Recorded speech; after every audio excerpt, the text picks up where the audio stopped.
Nasib Edward Tanur usai anak aniaya pacar hingga tewas kini dinonaktifkan dari tugas di Komisi DPR RI. Kasus penganiayaan berujung kematian yang dilakukan Gregorius Ronald Tanur turut berimbas ke sang ayah Edward Tanur. Diketahui Edward Tanur merupakan anggota Komisi 4 DPR RI dari fraksi PKB. Akibat ulah sang anak, Edward Tanur mendapat sanksi dari PKB. Sekretaris Jenderal PKB Hasanuddin Wahid mengatakan bahwa partainya menonaktifkan kadernya Edward Tanur dari Komisi 4 DPR RI.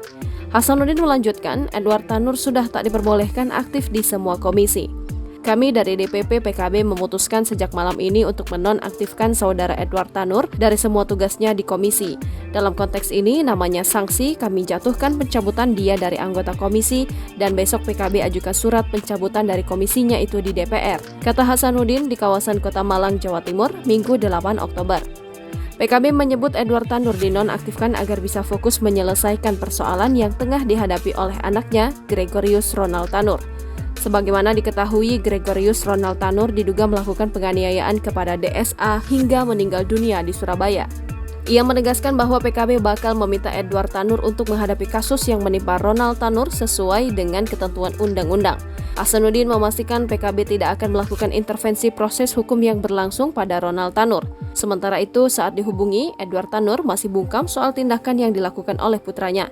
Meski begitu, Ketua Fraksi PKB DPR RI, Cucun Ahmad Syamsurijal mengungkapkan bahwa Edward siap untuk mengawal kasus yang menimpa anaknya itu.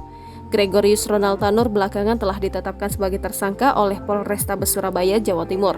Ronald disangkakan melanggar pasal 351 ayat 3 KUHP dan 359 KUHP dengan ancaman hukuman maksimal 15 tahun penjara.